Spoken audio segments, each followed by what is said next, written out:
জ্বরে বাচ্চারা কিচ্ছু খেতে চায় না। আমার জাইফামণির আজকে সকাল থেকে অনেক জ্বর, কোনো কিছুই খেতে চাচ্ছিল না।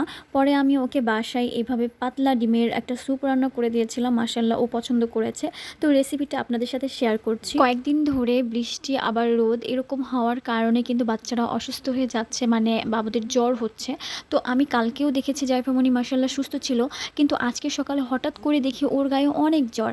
তো জ্বরে মেয়েটা একদমই মানে চোখ টোক লাল হয়ে গেছে। তো জ্বর হওয়ার কারণে জাইফামণিকে আজকে আমি পাতলা একটা ডিমের স্যুপ করে দিয়েছিলাম। মাশাআল্লাহ পছন্দ করেছে।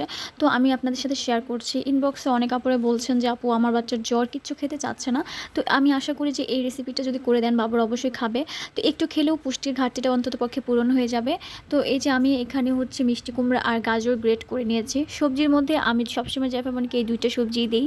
তো এখানে আমি নিয়েছি, আপনারা চাইলে অন্য কোনো সবজি নিতে পারেন। হালকা তেলের মধ্যে কিছুক্ষণ ভেজে নিব।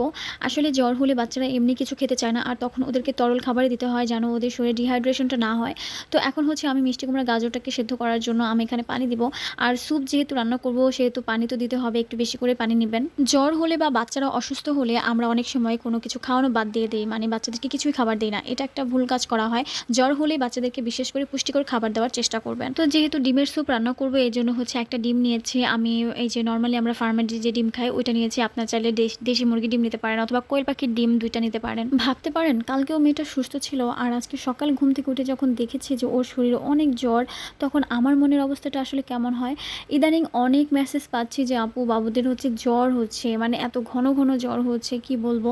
আসলে ওয়েদার চেঞ্জ হচ্ছে, কিছু করার নেই, বেবিদেরকে যত্ন নেবেন এই টাইমে। এখন আমি এখানে ডিমটা দিয়ে দিব। আর ডিম দেওয়ার সময় একটা জিনিস লক্ষ্য রাখবেন, মানে চামচটা নাড়াতেই থাকবেন, তা না হলে কিন্তু দলা পাকিয়ে যাবে।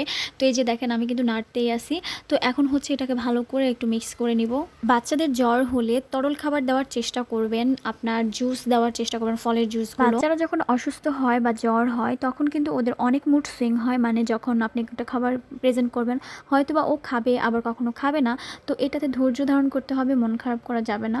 আমি জাইফামণিকে সকালে সাবু দিয়েছিলাম, এখন হচ্ছে দুপুরবেলা দিয়েছি ডিমের স্যুপ।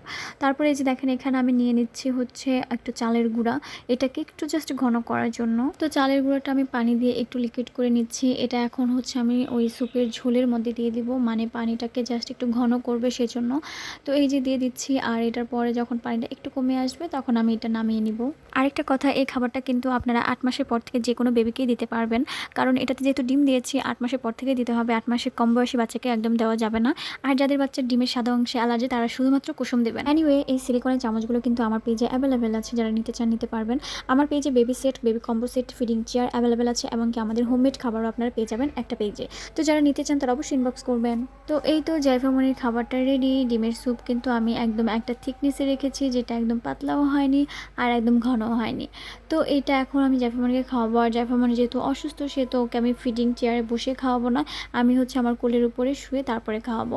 তো এই তো আপনারা আপনার বাবুদেরকে এইভাবে খাওয়াতে পারবেন।